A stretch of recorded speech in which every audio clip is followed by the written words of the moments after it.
Welcome to the Shellonomics Podcast, your source for pure Teenage Mutant Ninja Turtles entertainment, presented by King Midas. What a perfect day for a podcast, Christian. We're here once again with our good friend TMNT Talk. It is officially Teenage Mutant Ninja Turtles Day. So for those fans who do not know about this day, because it's not really talked about, some people say it should be August 8th, when the Turtles were kind of created, but Christian, before we get into the comics, can you explain what Teenage Mutant Ninja Turtle Day is all about and how this came to be?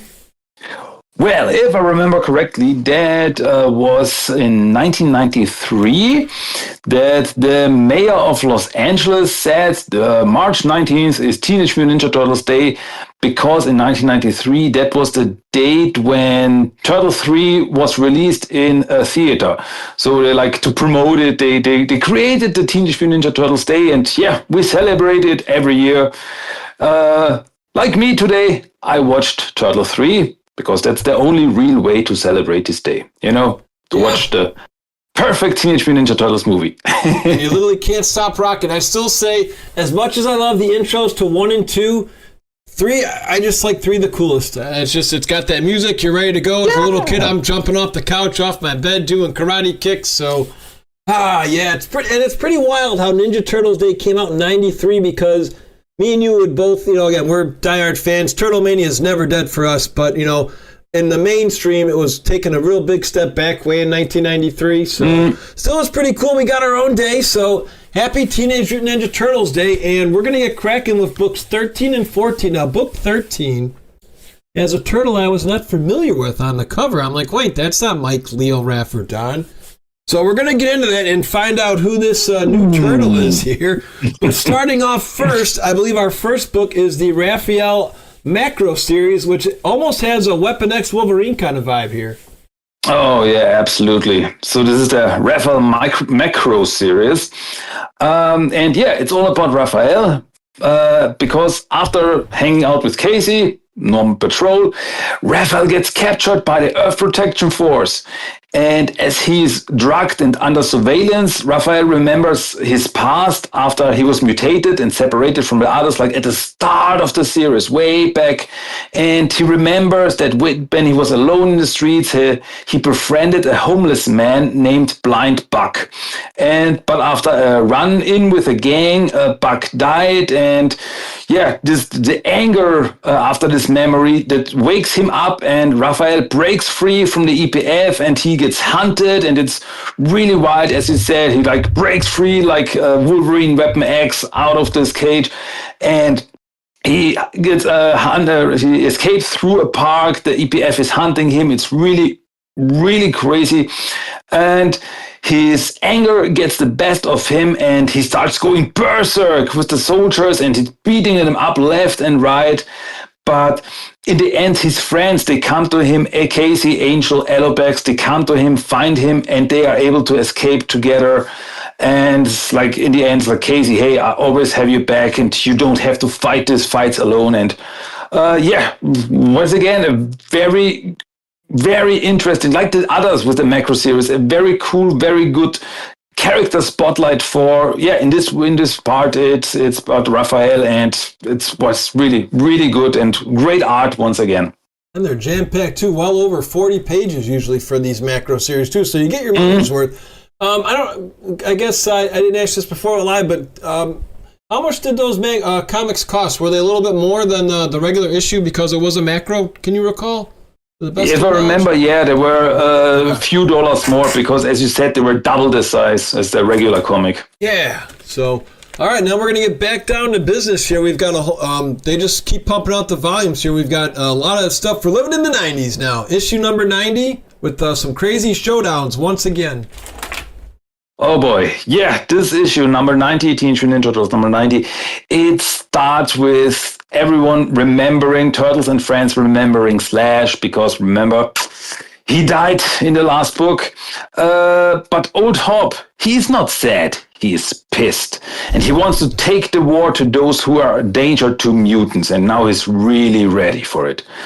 Meanwhile, none other than Metalhead confronts Bishop, and he proposes a partnership. And at Foot headquarters, suddenly Karai reappears with her mutant team, and she wants to talk to Splinter about taking back the leadership of the Foot Clan from him. Whoa. That's going to be pretty interesting here, because when you break down these next ones, I wasn't expecting what was going to happen. So feel free to break this one down, because someone wants something back. Oh, yeah. Well, with issue number 91, Karai is here to, as I said, take back the leadership of Foot Clan, but she comes in peace. It's not like, I want a war. Meanwhile, Metalhead offers Bishop his technology and the capture of the turtles for the knowledge that the EPF has, like knowledge from Area 51 and stuff.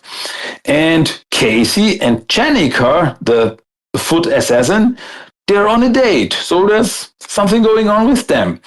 And after Karai visits Orokusaki's tomb, and a little fight between Raphael and Ocho, because they're like, two hotheads, Splinter actually agrees that he will give the leadership of the Foot up to Karai, because it's like, okay, I've done enough. I've gone away so much from my family.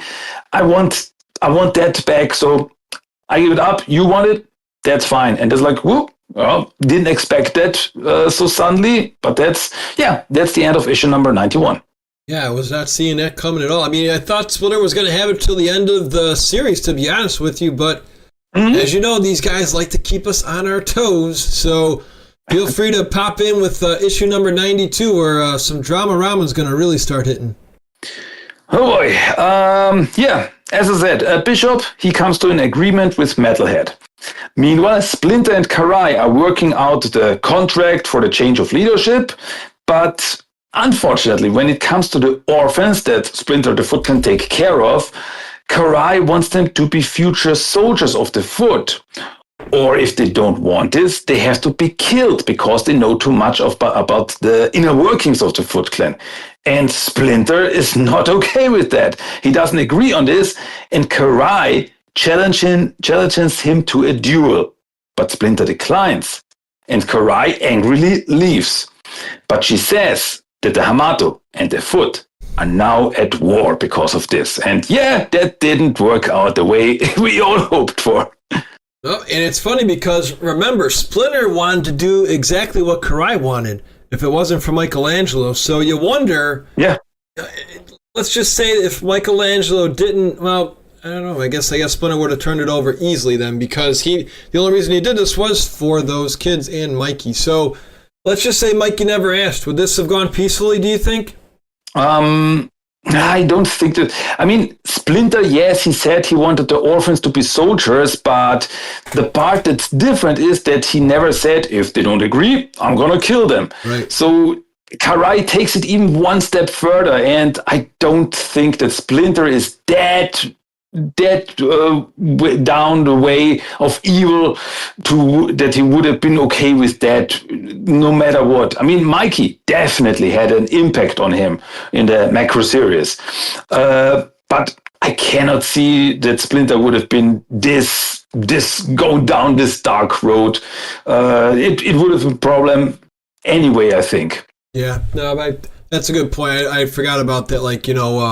Not giving them their free will choice. Like, nope, you're just going to die if you don't want to do this. So either way, you either serve me or die. And when you're being a defenseless little kid, you really stand a chance? Probably not.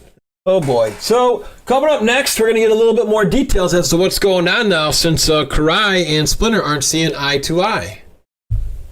Here, issue number 93. While Splinter has everyone on the lookout for Karai, she gets ready in her own way.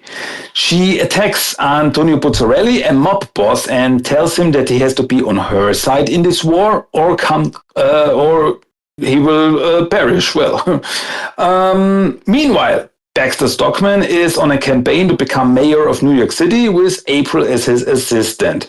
And to everyone's surprise, Karai wants a meeting for a truce with Splinter, and she wants a meeting with Janica. The team is not sure what to make of this, but Janica is like, okay, if we have a chance, we have to take this chance, and she wants that meeting. So Karai and Jennika, they meet in a park under surveillance of the turtles. They're there. Karai wants to recruit Jennika for her side. But Jennika, after everything she went through, she's still loyal to Splinter, and because of everything he has done for her. And Karai is like, okay, if you're not on my side, you're my enemy. And so she takes out her sword and stabs her. The team, the turtles, they attack Karai and grab the bleeding Jennika to get her to a hospital, and she's bleeding very much, and it's not looking good.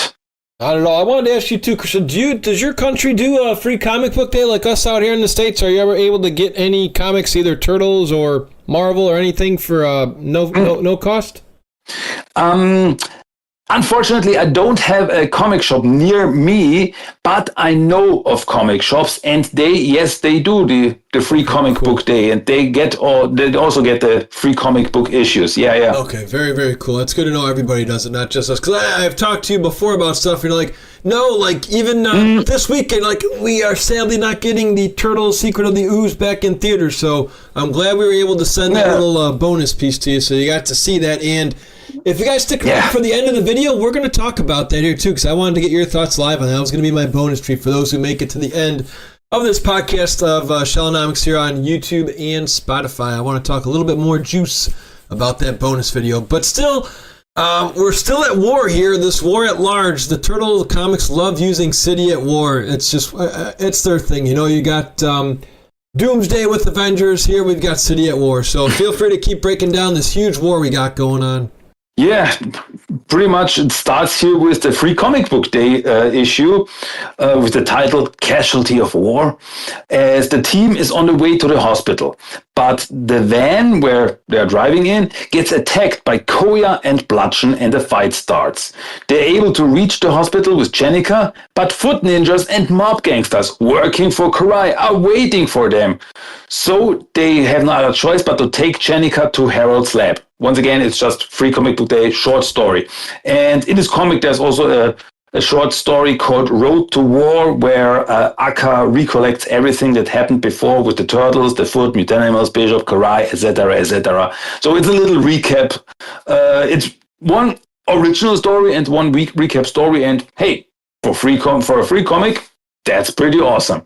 Oh, yeah. So get into issue number 94 of Teenage Mutant Ninja Turtles. Bishop and Metalhead, they infiltrate the Turtles' lair, but, well, no one is there.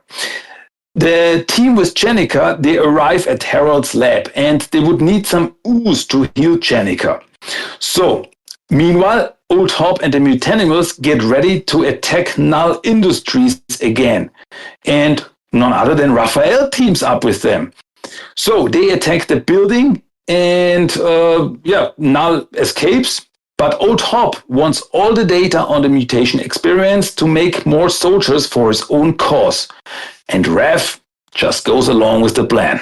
And yeah, that's issue 94. That's the start. Well, I gotta say, it's the start of this, on the road to 100. Wild. Yeah, you know, there's been so many rad team-ups so far in here where, you know, Mikey, Mondo Gecko, and Alopex, and, you know, nobody, pretty much Angel. But this is the one I was hoping for Angel, one day. I was talking to you on the side, I'm like, can we please get a Raph Hobb team up? And we're going to get it. And we're going to see how long it lasts, because we've got the big shocker coming in 95. I mean, you could pretty much do 95, 96, and 97 like all together. But I think after you break 95, we do got to talk a quick second, because you already know what's coming. I do now too. So feel free to just be like, whoa. Yes, issue 95, another TMNT comic book that back then everyone was talking about. So, Jennika gets some ooze that will hopefully heal her. But then, suddenly, Metalhead and the EPF attack the lab. The Turtles and Jennika have to escape with the van while a big fight is going on. And Jennika, it was not enough. The ooze was not enough. She's still at the brink of death, and so the Turtles have one final plan to save her. Leonardo gives her a blood transfusion, which actually heals her. But because of the mutagen in his blood, suddenly Jennika starts mutating into a turtle. Bam! Okay, so now when you were reading this for the first time, I heard spoilers on this. I wasn't reading them anymore, but I kept seeing popping up all over Yahoo and whatever other, Google was still around, was around obviously when this was out. But Fifth Turtle. What were your opening thoughts, Christian? Because again, like I say, when you got your Mount Rushmore Turtle fans, you're up there. I mean that wholeheartedly, dude. You're one of the guys who just loves everything Turtles. You're there for it. So, opening thoughts here. Was there pullback? Were you shocked? You're usually there for it, is usually your slogan, but were you really there for it with Fifth Turtle here? I'm curious. I'm not against it, and I can say this much. I really, really like Jenica. She's been in the story for a while. We got to know her. She was a cool character. And I definitely did not expect this turn of events. I did not expect her to get mutated. And that was a real big, it's like every book we're like, wow, that was a big shocker. And they just keep coming. And this is no difference here. It was a big surprise. And, it always depends on how you do it. It's like, okay, we need another turtle because of toy sales or anything. It's like, that's not the best reason. But if you're like, hey, we can do this and make an interesting story about it, it's like, okay, you have my attention. And yeah, they really went there and surprised pretty much everyone. And the way they handled Jenica with the next few issues and the issues to come and the stories to come, I gotta say, I really, really like Jenica. She's a cool character. She's a good addition to the team. And I never got the feeling that she's like, okay, we have this cool new characters. Here, she's in the spotlight. And the turtles, well, the 4 turtles there in the background now. No, it was never like that. She becomes a turtle. She gets mutated. But it's not like she's the focus now of this story. And it's still about the turtles, but she's part of the team, part of the family. And with this, she's like the big sister of the 4. And with this, it really works, in my opinion. I've never had a problem with Jenica. Yes, it surprised me. And I gotta say, no, I'm on a rant here. But one thing that's really a pet peeve of mine is when someone like online posts a picture, like a cover of the comic or anything, we have the turtles and Jenica on it.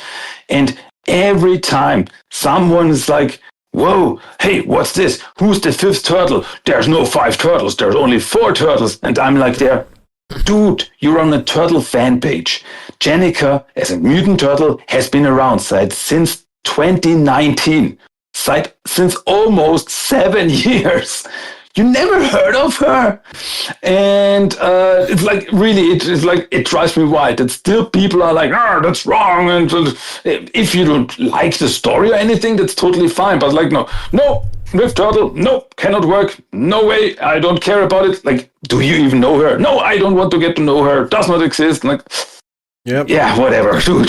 So, yeah, I'm gonna step down from the soapbox now, but yeah, that's just my 5 cents on Jenica now. We definitely, again, guys, we're gonna plug Christian's channel too if you have not checked out his channel, because I'm sure he's got plenty more thoughts with Jenica stories with all the new ones, because I believe you also said that she does carry over, even though we're gonna wrap up the IDW collection in a couple of weeks here, she still lives on. So I'm gonna actually piggyback off that. So let's go back in time, shall we? Because this is a real controversial conversation we're probably going to have if we had other people on this show. Peter Laird refused to have a 5th turtle, remember? That was the downfall of the Eastman-Laird relationship, was because Venus was coming on in the 90s. So I'm not saying it, but maybe this was Kevin Eastman's second chance. Is like, if we were going to have a female turtle, let's make sure we do it right. Let's make sure it's not all about her. I'm going to give you my opinion when we're done with this whole book, because I'm a little concerned if this is going to turn into the Jenica show. I know you're saying it doesn't, but I'll read and I'll give my taste too. But the one thing I am going to say that me and you can both agree on, because I like doing analogies here, is let's just do a huge example of the Avengers, right? How many times have the Avengers had new characters? Remember? How many times have the X-Men got new, mutants in their group? Has anybody kicked them out? Did anyone ever say, Psylocke doesn't belong or Nightcrawler? It should just be the originals? Because if you're talking only the originals, Wolverine would have never been an X-Man. Because the core was Iceman, Cyclops, and Marvel Girl. Remember? There was no Wolverine back then. So for what you're saying here is just to not, and I think what me and Christian are trying to say to anybody who's listening to this is we can accept if you're not a Jenica fan. All we're asking is to at least read and go in with an open mind. Because if you're just saying it sucks without even trying to understand her story, there's really no argument there. Because like Christian was saying, Jenica's been around now for plenty of issues here. She's got a very tight relationship with Master Splinter. You've seen that time and time again. Bring me Jenica. Jenica would do anything for Splinter. So to see where this goes, I'm still shocked. I mean, and especially because it was a boo-boo with Donatello getting this news too. Remember, this wasn't supposed to happen, right? Yeah. It definitely was not planned. It was just like to get the blood to save her because she lost a lot of blood, and it was more or less an accident. Yeah. So we shall see, my dude. But we've got a whole bunch of back-to-backs now as we start getting the Jenica, because it's like, are they going to change her name? What kind of is she going to get a headband? Are they going to give her a weapon? We're about to find out little by little now. Yeah. So. Issue number 96. Well, Jenica is definitely in shock after her mutation. Meanwhile, the gangster bosses of New York come together for a meeting to think about what to do with the war between Splinter and Karai.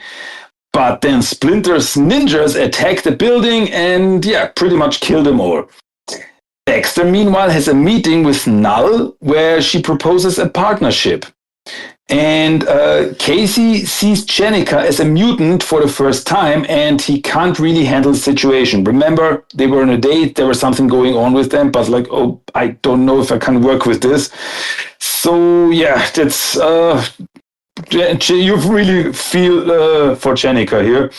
So later, Splinter gets actually attacked by Karai at his headquarters, and she brought all her ninjas and mutants with her for an all-out attack, which pretty much leads straight into 97, where there's a big battle at Foot headquarters, and meanwhile, Harold and Libby, they are captured by the EPF, remember, because Metalhead and the EPF, they attacked his laboratory. At Brooklyn's home, who is Angel's father, the team meets up, but they get attacked by foot assassins, by Karai. After the fight with this assassin, Jenica grabs one of the bandanas of the assassin and makes it her own yellow mask, because, hey, you're a Ninja Turtle, you gotta have a mask. So the Turtles then sneak into Foot headquarters and see what's going on. But Splinter is captured, and Karai now takes over Splinter's Foot Ninjas and the whole Foot clan. So the Turtles, they see that they are outnumbered, and they're like, okay, we can't really do anything right now, and so they leave for now to fight another day. And they're like, okay, that's where we are now. Karai took over the Foot clan, and Splinter is captured. That's bad. Oh, it certainly is, my dude, because you're like, and Karai's pretty pissed at Splinter too, so this isn't going to be just like a peace treaty, I don't feel. So, we got our breath caught up. Let's go into the next one. Alrighty. TMNT number 98. So, Bishop actually meets with Han, and he asks him to help him with the mutant problem, and Bishop, by the way, has 2 Slash clones with him, which he controls. And Han is totally on board with this. Fight all these stupid mutants. And Hop gets ready for a big project, which we don't really know a lot about now. Raphael and Leo, they have a fight over what to do next. And after this, Raph is like, I'm out of here, leaves and goes back to old Hop. Baxter actually wins the election, becomes mayor of the city, and has a big public conference. And suddenly, in the middle of this, the Mutanimals arrive, and Baxter and April are like, okay, we're out of here. They leave.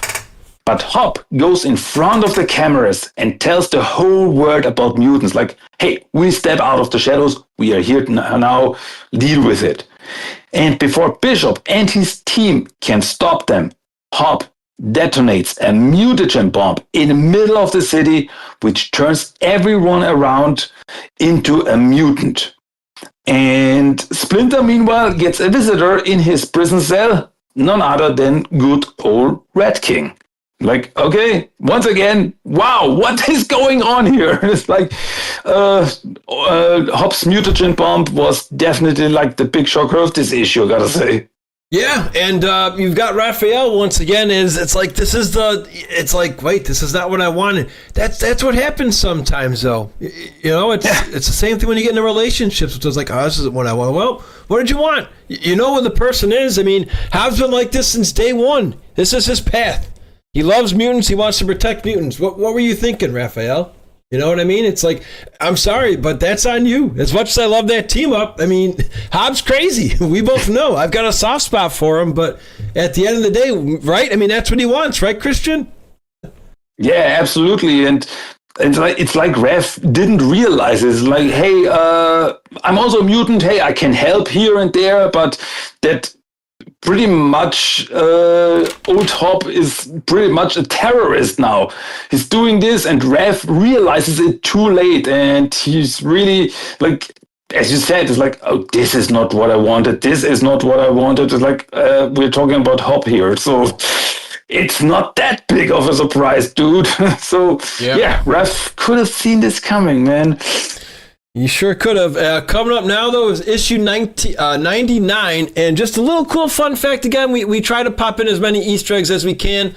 What's the first thing you see in yellow on this page, Christian? Area 51, Southern Nevada, USA, timeline 1984. Take it away. So, yeah, this is pretty much where... while in the present time, while the Turtles and the friends try to help all the newly mutated people, Splinter talks with the Rat King, because the Rat King wants to help Splinter, but he must accept him as his master. And Splinter's like, nah, he declines and starts breaking through the wall with a lot of hurtful punches. Like, I can do this myself. Donatello, meanwhile, confronts Metalhead at Harold's old lab, and after a short talk, Donatello is able to shut Metalhead down with a kind of EMP bomb. So Metalhead is off the board now. The Turtles then teleport into Foot headquarters to talk with Karai about an attack planned by Bishop. It's like, hey, Bishop is coming here. Just then, the EPF attacks and the biggest fight ever starts with everyone involved.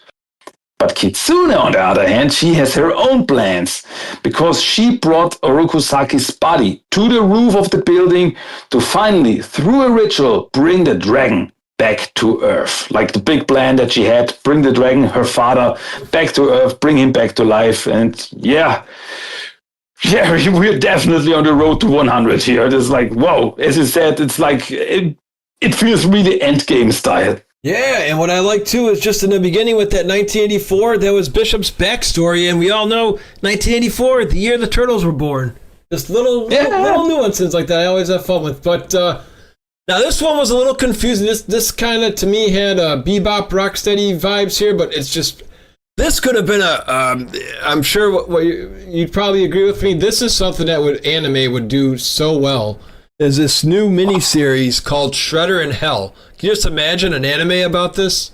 Oh, dude. I mean, this is, I think I mentioned it before, but Shredder in Hell, the miniseries, is one of the most beautiful comics that I've ever seen.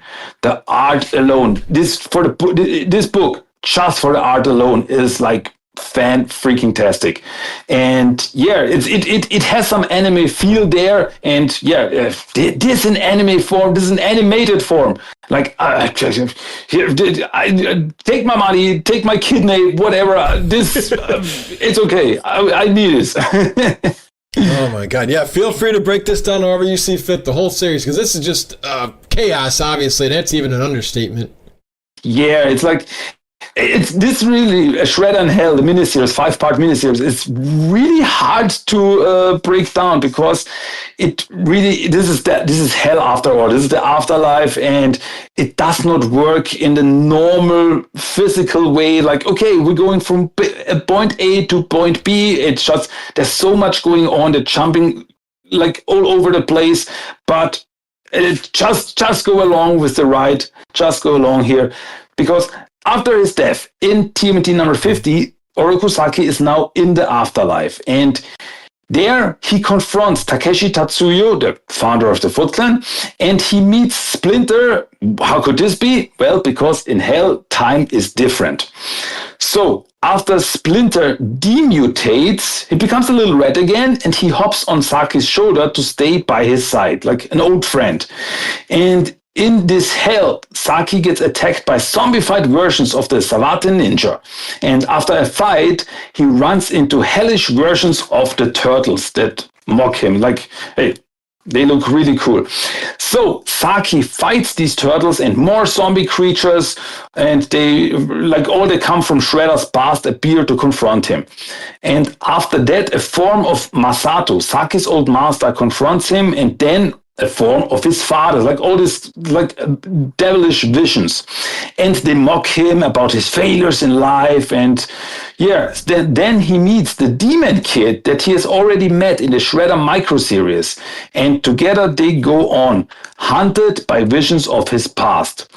Saki comes to the realization that Kitsune was using him for her own plans to reawaken the dragon, because he was the vessel of the dragon. Through all this craziness, Takeshi Tatsuyo reappears and confronts Saki again. Splinter, as the Red, gets destroyed, and Takeshi has Saki by the throat. Takeshi brings Saki to the dragon, who finally wants to take him over.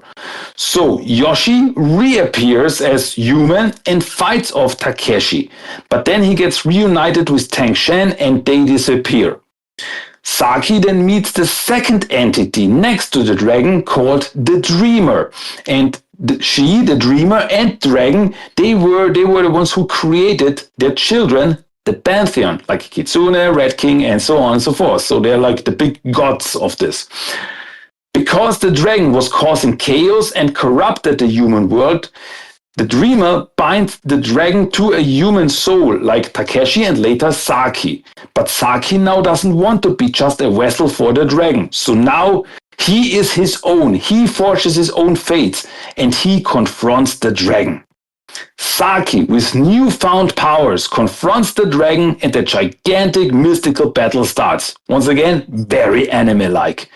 And with Splinter's help from the real world through meditation, so Splinter in the real world meditating is able to get in contact with Saki, and he's finally able to get the dragon under control.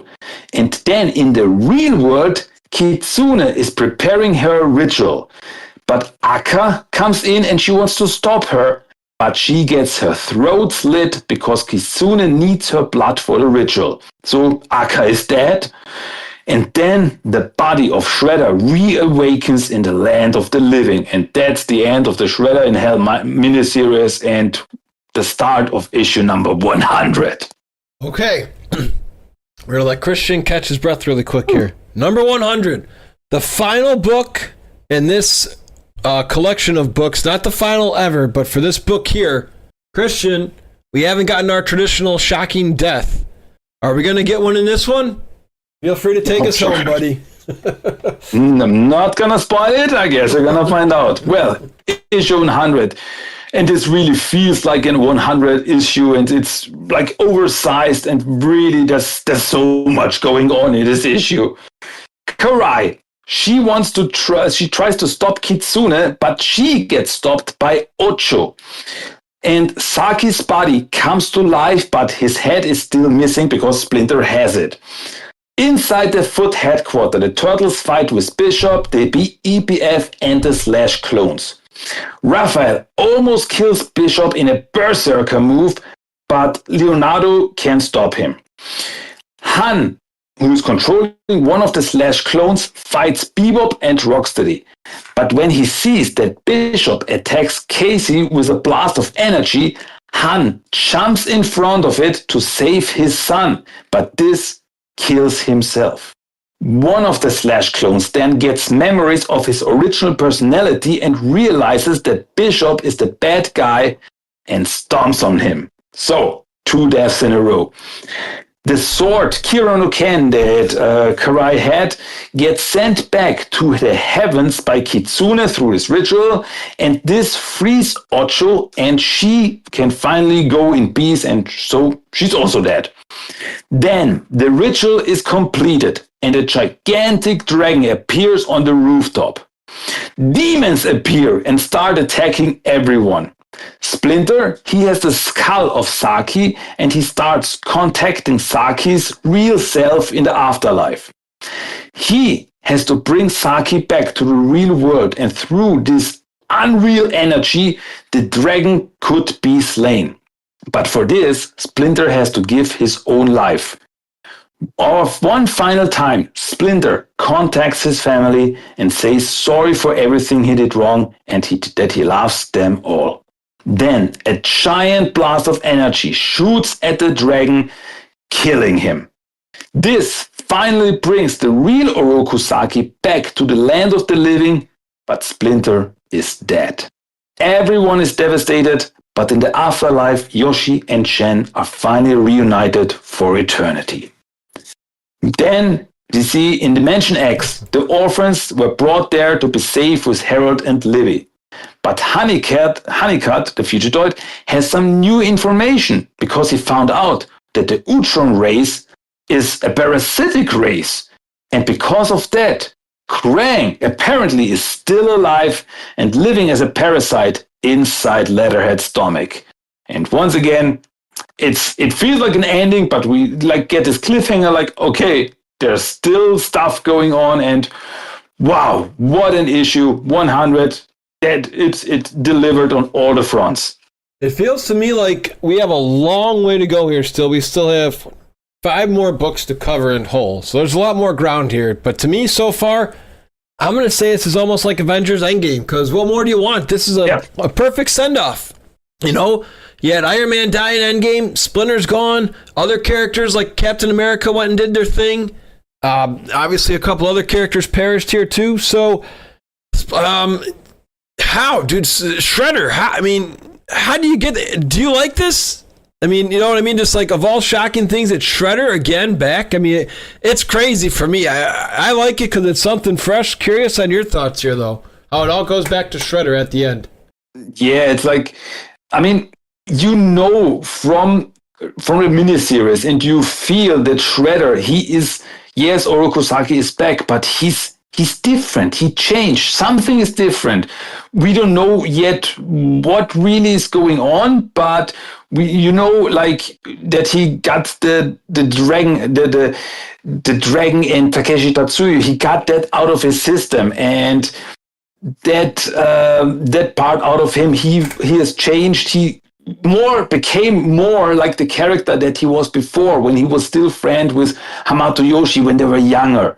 So you feel that something is different. He's not like, I'm back, I'm gonna take over the world.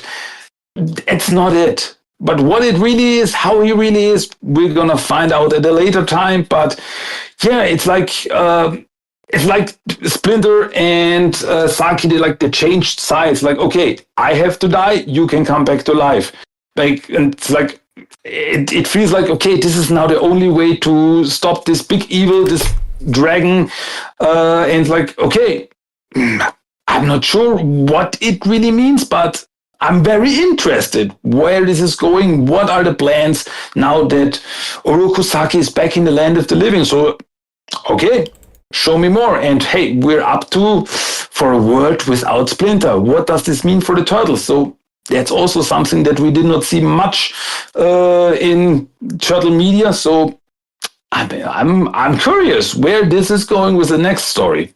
Yeah, especially with whatchamacallit, we have a female turtle, we have Splinter gone. And there's still a lot more ground to cover, I guess, here, my dude. But that is the end of a huge milestone. So congratulations, because also this is the end of Kevin Eastman's writing in this book, right? I don't think do we see him anymore in later books? Because I know in book 14 he doesn't start it. Yeah, that was there was a shift for the writer, because, as you said, it was Kevin Eastman and Tom Waltz. They were the main head writers of the first 100 issues, and starting with issue 101, Sophie Campbell took over as head writer. And I gotta say, not gonna spoil anything, but you feel that there's a shift. It's a different world. It's a different feeling, and we're going to find out what this means for the Turtles and this comic book. Yeah, we're going to find out indeed, because feel free to start it up. And with issue 101, once again, let's get a new character in here. Somebody that starts with the letter M. So, in issue number 101, we see that Splinter, he gets buried near the O'Neill farm. And we've also find out that for all the new mutants who are now existing in New York City, a part of New York City gets sealed off, and it's called Mutant Town. Raphael and Pepperoni, they go back to New York. The other Turtles, they stay on the farm. Mikey has pretty much drifted into a depression, and he now takes care of a cat named Clunk. Have heard that name before. Alopex has opened a soup kitchen in Mutant Town, and Jenica meets a little albino turtle kid who will later get the name Lita. O-Top and the Mutandos rule Mutant Town with an iron fist with the help of so-called enforcers to keep an eye on the other mutants. And Jenica sees a lizard mutant getting attacked by these enforcers, and her name is Mona Lisa. Jenica helps her, but then they get attacked by a porcupine mutant named Diamond, and she's trouble. Damn sure is trouble, because there's a lot more lady talk coming up now with these here. So, how do you like Mona Lisa in this? Oh, it's real. First off, I really like her design. It really feels like this salamander-like. I really like this, and she's very reminiscent of the classic cartoon Mona Lisa, because she was a human first, and she was a scientist. She was a young woman who was studying this science stuff, and then she got mutated, and everything changed for her. So I really like her, the way she is in this story, gotta say. And we've got Tom Waltz coming back for the annual here, though, my dude. Before Sophie takes over a lot more, we've got Tom Waltz popping back one more time.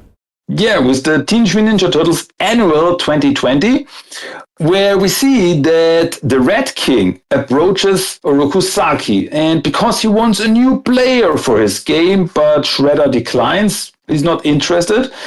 Meanwhile, the EPF is getting rid of the carcass of the dragon in the city, and Karai is trying to find a new way after everything that happened.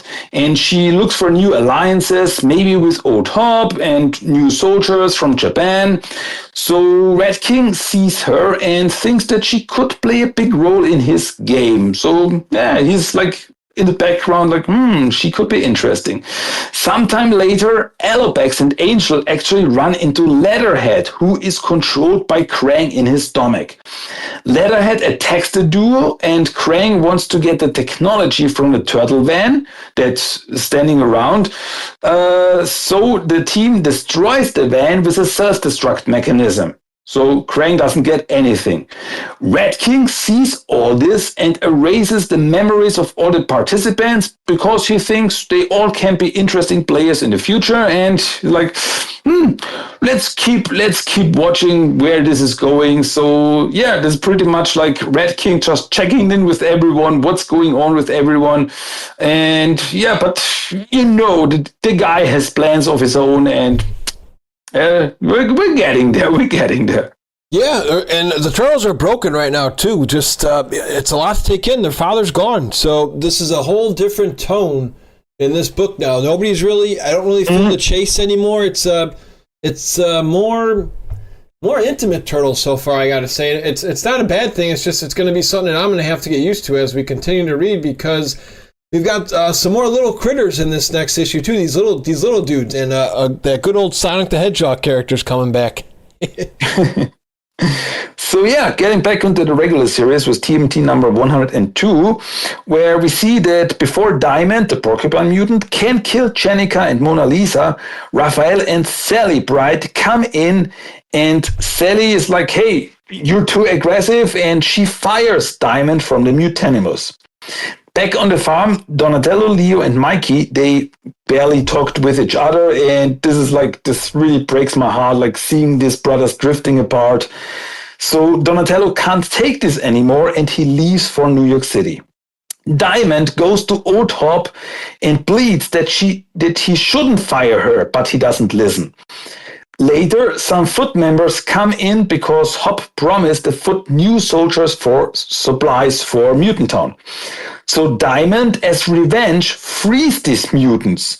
3 little mutant weasels that escape into Mutant Town looking for something to eat. And feel free to pop into the next one.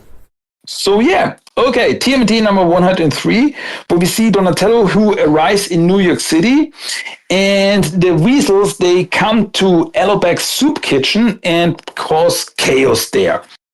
Back on the farm, Clunk runs off, leaving behind a very sad Mikey. Leonardo helps him looking for Clunk, but they can't find him, and they finally start talking again, and they hug it out, and like one wonderful brotherly moment. Hop then is able to capture the little weasel mutants again, but Sally comes in and she confronts him that he is selling children as soldiers to the Foot Clan. And Hop is like, hey, this is the only way for Mutant Town to survive. But Sally has enough of this, and she punches him in the face and declares that the Mutanimals are over. Which, yeah, pretty much leads into TMNT number 104, where Sally leaves Old Hop behind, but takes the weasels with her. Donatello and Raphael, they meet, and together with Jennica, they decide to go back to the farm. So, the next day, they meet Leonardo and Mikey, and suddenly, Clunk, who was missing for a while, reappears like nothing happened, because that's what cats do. I have cats, I know that. This whole absurd situation makes the whole team laugh for the first time in a long time. Soon, they all return to New York to open a dojo in Mutant Town to remember the lessons Splinter taught them and teach them to others. And after a hard day working on the dojo, Jennica takes the whole gang to a metal concert in Mutant Town to finally get some relaxation. And yeah, that's issue number 104. I got a feeling that before you break into 105, that may have been, this is just me guessing here, but we both know Kevin Eastman had his own magazine, Heavy Metal. He's a metal guy, so I think this is her way of saying, hey, Kevin Eastman, we thank you so much for giving me this opportunity, because, that could have been any concert, but that's just my little take here with the little heavy metal concert. So let's see if these guys like the heavy metal.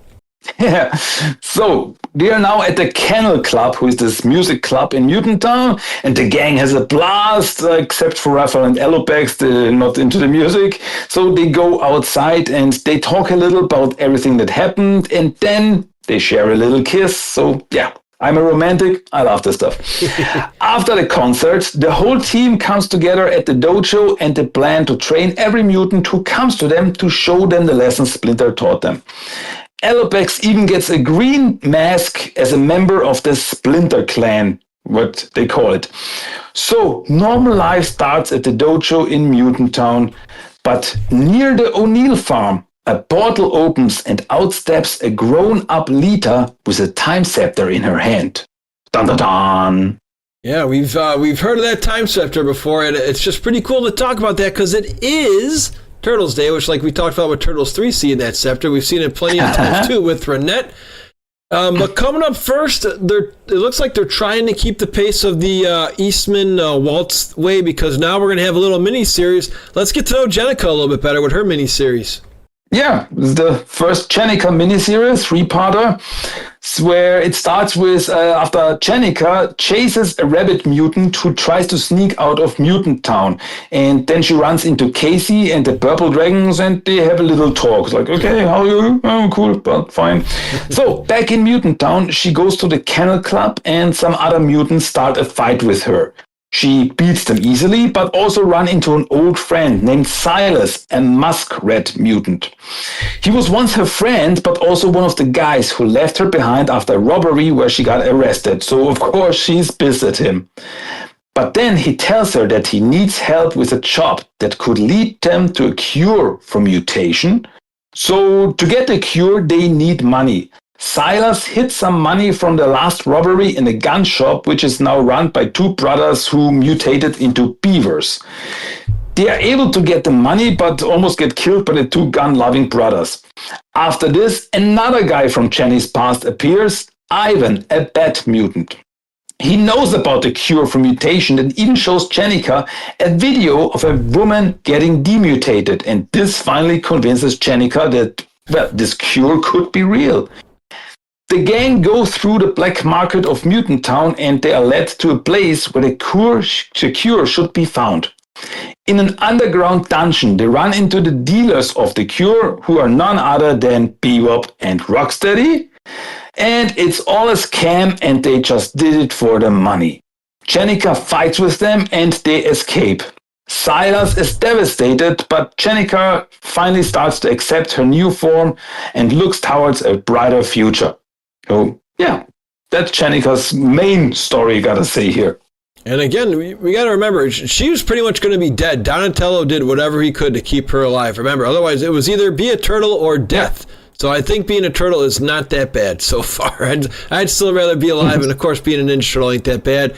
Yes, you can see there was something going on with Casey and her, and we're going to get into that in a couple more books. So that's a little disheartening for your girl over here, your girl Jenica, but gotta say, it's always nice seeing Bebop and Rocksteady. It was a nice little surprise in that one. So, coming up next, we have a couple new mutants, some like Slinky like Creepola, and return of Baxter's old friends, his old robots.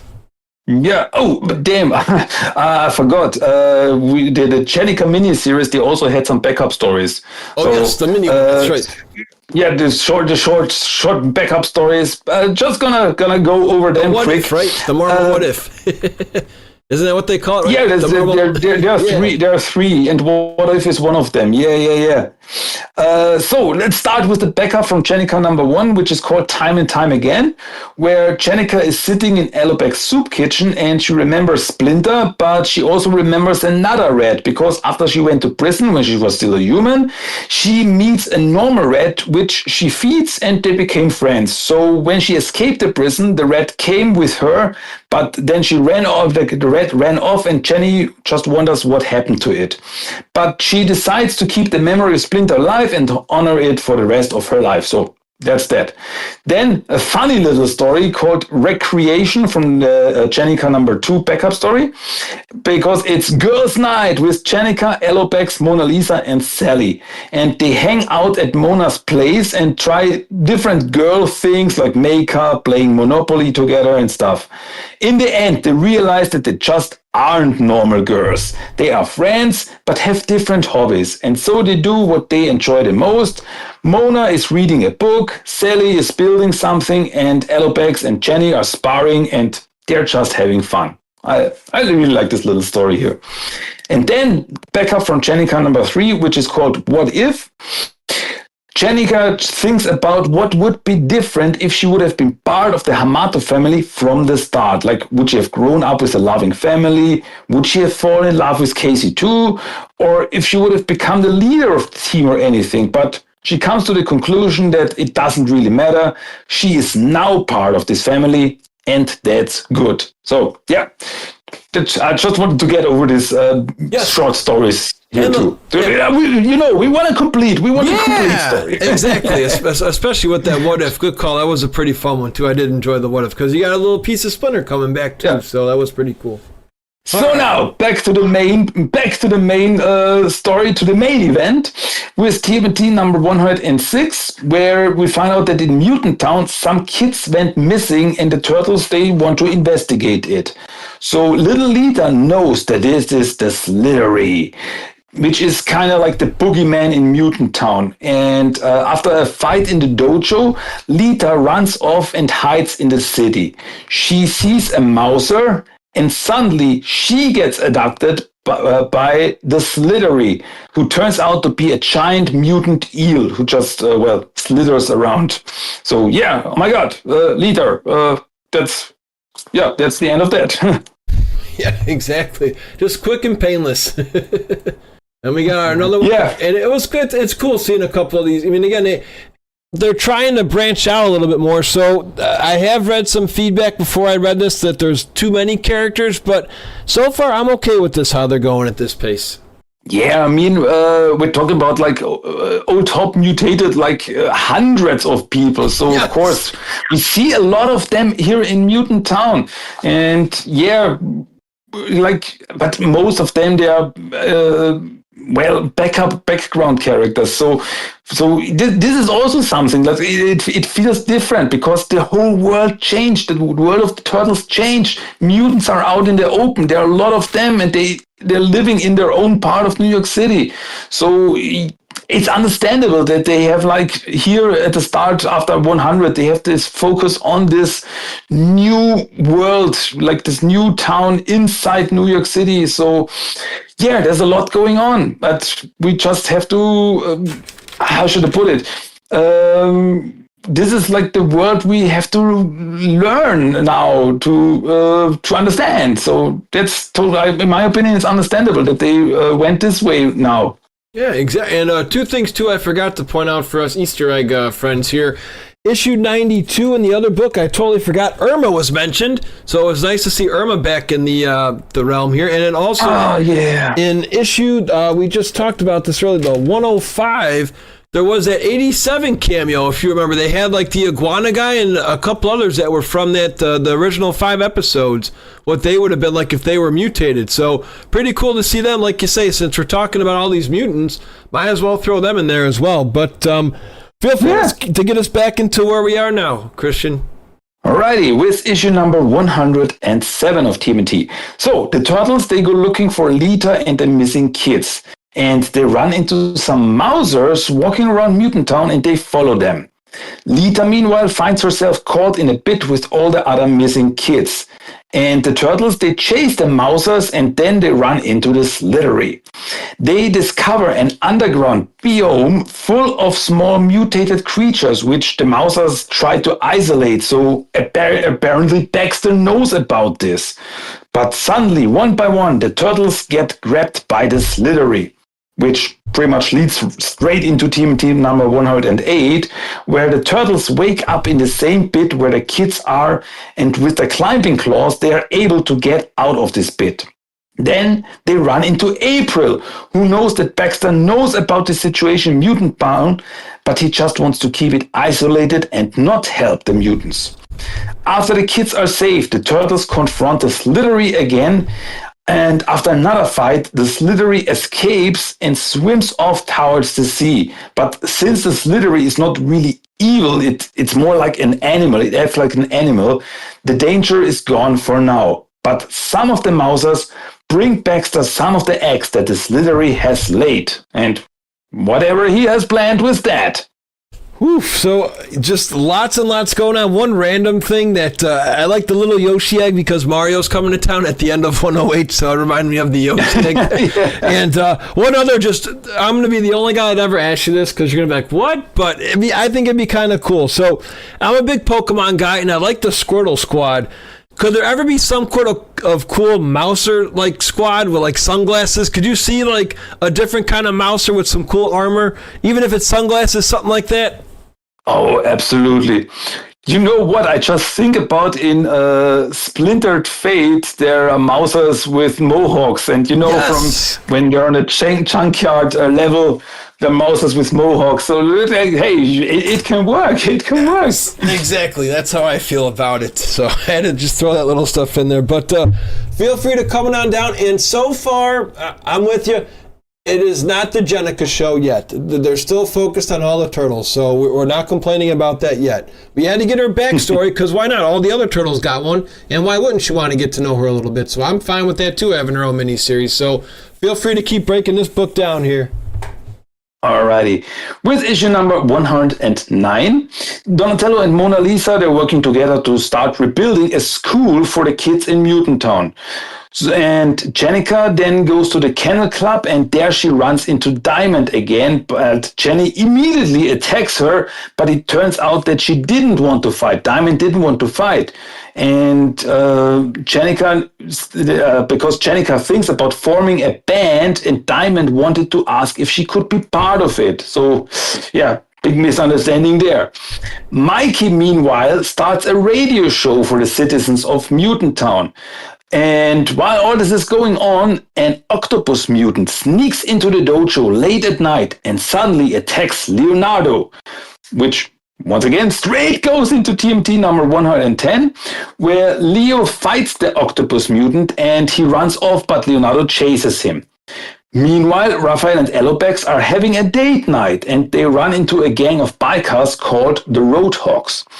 Through a misunderstanding, the leader, called Tusk, starts a fight with Rev, but Alopex says that they should rather have a race on the motorcycles, which they do.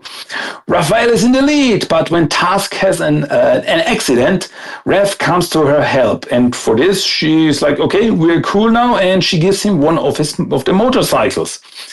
Leonardo, meanwhile, follows the mutant octopus to the headquarters of the Mutanimals, and it turns out that Hop wanted to find out what the turtles' plan with the dojo was, and so he sent the octopus mutant there.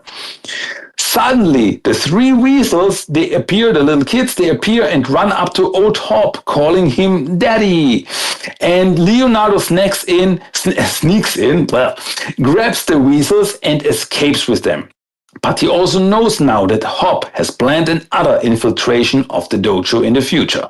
Whew, dude, I'm liking how they still have a main focus point, but we have, it's crazy. There's been I guess they're just waiting for the Shredder talk again, which is fine, because I guess they wanted to take a deep breath from that huge shocker, and maybe they didn't know where to put him, but I do enjoy, it still feels like that continuation. You're doing a good job, too, where it's like, how these issues keep going back to back. So have you been a fan? Well, you've been a fan, but have you been liking the pace of this writing so far with the new Sophie Campbell taking charge?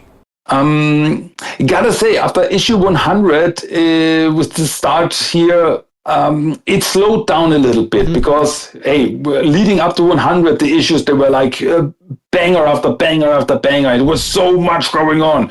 And they really slowed down, and it shows us a lot of, like, slice of life stuff, like normal life stuff, turtles doing normal stuff, not always fighting evil mutants or big warlords or anything. They're just trying to survive in this new environment. And I, for my part, I really thought it was a nice and interesting new take. But I know that some people are like, hey, it's too slow paced. And I think it's better now that you can read these issues one after another. But when you have to wait a month between each issue, it really, the pacing is really, it's slower, and it was too slow for some people. And I can understand that, but for my part, I never really had a problem with this. Like, okay, I get the feeling. It's like it slowed down, but we needed a little briefer, and it's not like there's nothing going on. It's just in a different pace. And so, yeah, that was, I guess that's my opinion on this new take here, this new way of storytelling. Yeah, and we still have a long way to go just to see if they can keep up. And again, it's hard shoes to fill, too. Not that she couldn't, Sophie Campbell couldn't. It's like, you're going from the dude who created these guys, Kevin Eastman, 100 issues. Plus, I mean, I don't have the total count for that. Those are just the core issues. That's not counting the micro. They've had at least close to 125 off the top of my head. I don't have a full count, but maybe even 130 with your Krang Wars, your Shredder and Hell, like all those other mini-series and macro series they had too. So those are big shoes to fill, and it's hard to keep the issues going either. You know, I mean, there's still a big support for the IDW community because they were still going at this time, and like you've told me before, when I start getting into the newer comics, this story still kind of plays off. Jennica isn't going anywhere in this core story. So this is where we are now, though. Feel free to take us into the next issue, my dude, as we're getting closer and closer to bringing this book to a completion. Yeah, TMNT number 111. So the Turtles and everyone else at the dojo, they get ready for the attack by Hop's mutants. The Turtles, with traps and ninja skills, fight off the two mutants who sneak into the dojo and leave them tied up in front of the Mutanimals headquarters. Meanwhile, Mona Lisa is able to contact her parents because Donatello was able to repair the telephone and the internet system in Mutant Town. But when her parents see that her daughter is now a lizard mutant, they immediately end the call and leave a devastated Mona behind. And as a father myself, this really breaks my heart because I could never, it doesn't matter what kind of mutant my child could turn out, I would never leave her behind. So Karai, meanwhile, pays another visit to Old Hop because he still owns her new mutants for her army. And for this, she sees two specimens who are very interesting. A giant wolf mutant and a giant snapping turtle. Ha! Have heard that before. Yes. Just around the corner. We just talked about that last weekend with Turtles 2 coming back. So that's our two more characters coming into the family, but we'll always welcome Toka and Razor. We think we're not 100. Maybe our buddy Christian has been trying and outcrying for weeks and weeks. Why is Old Hob not in Tales of the Turtles? It's Old Hob. It's okay to say it. Say it. So maybe they changed the names. We're not sure, but I believe we have one more left, and we're going to find out a new mayor, not Baxter Stockman, but a different mayor. Yeah, TMNT number 112. April, Casey, and Angel, they visit their friends in Mutant Town, and there's a self-help group of mutants in town who come together for a meeting, and they talk about how the mutation changed their lives, and some are very unhappy about it, but others see this as a fresh new opportunity in life. So the tension rises, and, well, a fight starts between the mutants, and during all this, there's a Jay, a mutant poisoned frog, and by accident, he touches Mikey and poisons him by accident. Sally then steps in and stops the fight. Like, hey, I mean, she's a big lioness, so it's understandable. It's like everyone listens to her. Mikey wakes up after being knocked out for a while, and he's fine. He's fine, just a bit woozy. But the team realizes that Mutant Town needs a leadership, and it can't be Old Hop. So they should give a mayoral election in Mutant Town, and everyone agrees that actually Sally is the perfect candidate for mayor of Mutant Town. And she's a little bit surprised by that, but, well, that's the end of issue number 112 and this book. So no deaths in this one, I guess, just because there were just way so many in that last book. We didn't get a shocking death, so different tone. Kind of enjoy the struggle that Sally had before she gets to be mayor. Again, remember, she was getting kicked out of the Mutanimals, so she's taking a step up. So who have you liked in these books that you didn't really bond with? Because there's a lot more characters that are coming around now, Christian. Is there anybody you're starting to bond with more and root for? Whether it's Jennica, Mona Lisa, Sally, anybody coming to mind here for you? Oh, man. As I said before, I really like Jennica, and I also enjoyed the new take of Mona here. But I gotta say, little turtle, she's such a cutie. I'm a fan of her. I mean, yeah, she's a little kid, and so there's some problematic stuff with her, and she's like gets angry, and you know how kids are, throwing a tantrum and stuff. But in the end, she's like, you really feel for her because she she was left on the streets by her parents. And once again, same thing with the whole situation with Mona Lisa and her parents. This is the stuff that breaks my heart. And so, yeah, but I gotta say, there's not really someone where I'm like annoyed at or anything. Some are maybe a little bit more interesting than others, but all these new characters, they really have a reason to be here, and I'm just along for the ride. I'm just there for the ride and see where this whole thing is going. And that's what we're going to find out in our episode next week. So just my final thoughts on book 14. I said it earlier. I'll say it one more time. I don't know, but for me right now, I don't feel that this is the Jennika show just yet. You know, Power Rangers. I grew up in the 80s and 90s. I grew up with the original Power Rangers, and you had a green dude named Tommy.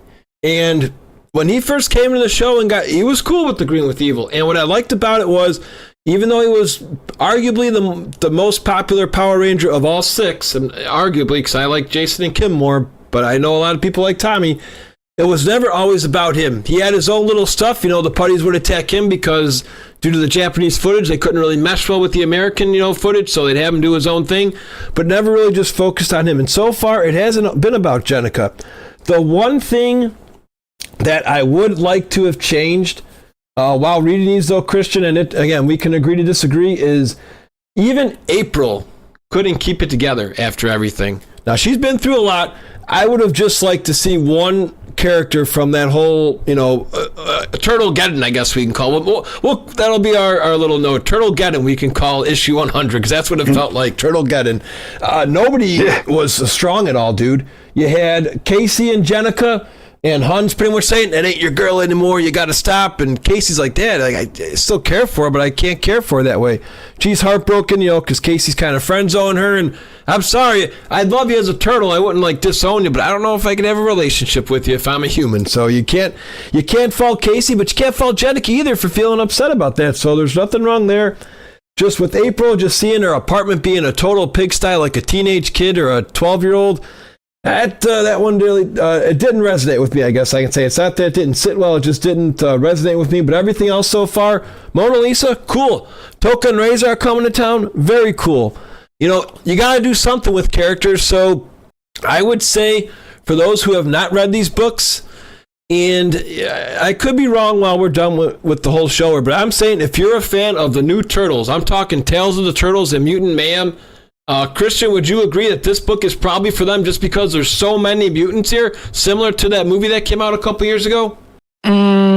I never got that connection, but I see where you're going with this. I understand it, because as you said, there's a big focus on the mutants. And so, if you're into this, more mutants, the more mutants, the better. So, starting with issue 101, this could be really for you, because you have a whole part of the city just with mutants. So this could be a pretty thing for you. So I'm open for it. So check it out. It could be interesting for you. Yes. And for our cherry on top, my friend, Turtles 2 back out in theaters. We've talked about it here. We've covered it on a previous podcast on Shellonomics here on Spotify and YouTube. But there was a nice little treat if you were going to go see it in theaters.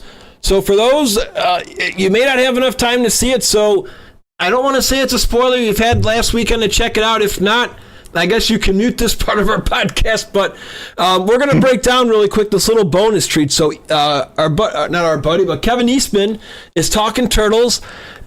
We see our buddy Michelin Sisti back as a pizza dude, and some Last Ronin kind of vibes here that is not AI generated. So what were your thoughts with this, and where do you think this is going to go? Well, that's the interesting part, because I wasn't sure about this. I mean, there's a whole thing where Kevin Eastman is talking about Turtles and he's drawing it, and it's I'm always there for it. Kevin Eastman talking and drawing Turtles. I cannot get enough of this. Then you have this this little mini movie in there where this mysterious turtle, very Last Ronin style, goes up to the street and fights some foot ninjas. And in the middle of this, there's a pizza delivery guy who turns out to be Miguel Ansisti, who was the original Michelangelo, and I had a big smile on my face when I saw that. And it's like really cool. The costume is actually really cool.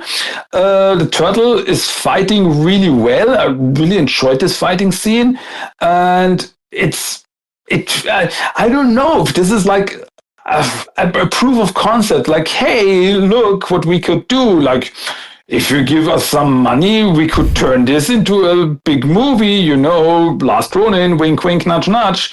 And could be like to show off that they could pull it off and still keep the turtle spirit, because during the fight, like, the turtle is also goofing off a little bit. And so I really enjoyed it. I really felt it was cool. It was funny. It was like a little mini movie, and I thought it was interesting, and I'm not sure what the plan was with this. If it's just for fun, or if, as I said, it was like a proof of concept for people, like producers, to see.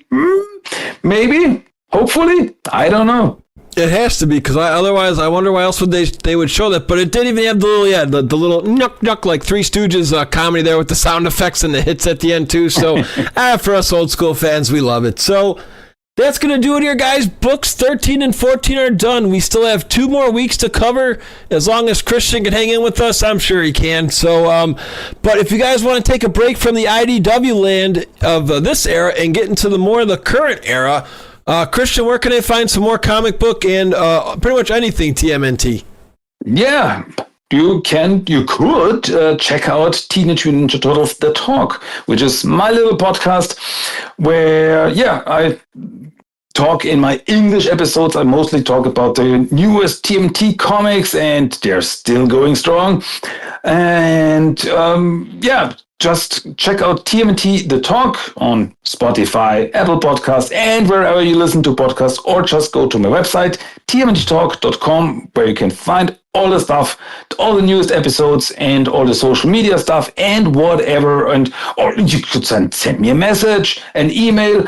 I'm always there. I answer everything. I just love talking turtles. I mean, Mike, you know me. You just give me a call, like, hey, want to talk turtles? Like, yes, I want. So I'm always there for it. I'm always up for it. He'd even give up his own birthday party just to talk turtles. I'm pretty sure he would cancel it just to say, sorry guys, gonna be a little late. All right, well, that's gonna do it here, guys. So still of leaving with Until Next Time. Christian actually pointed this out too. I really just love the writing that Kevin Eastman and Tom Waltz did in those first 100 issues, because in that Raph Macro series, what did Casey say? I got your back. I always tell you that. So me and Christian always have your guys' back, Turtle fans, and we'll leave it at that, my dude. Oh yeah, hear you all next week. Another episode of Shellonomics is in the books. If you guys have not yet checked out all of our other amazing episodes, we've had amazing guests. We've talked about the 1987 cartoon, 2003 cartoon, Next Mutation, Coming Out of Their Shells, video games, the comics, crossover comics like Batman and the Power Rangers, and tons of amazing content with you guys, the fans. Be sure to stop by our YouTube channel, Spotify, and Twitch. And if you have somebody who'd like to be on the show, get in touch with us at kingmikedas@gmail.com. That's KINGMIKEDAS@gmail.com.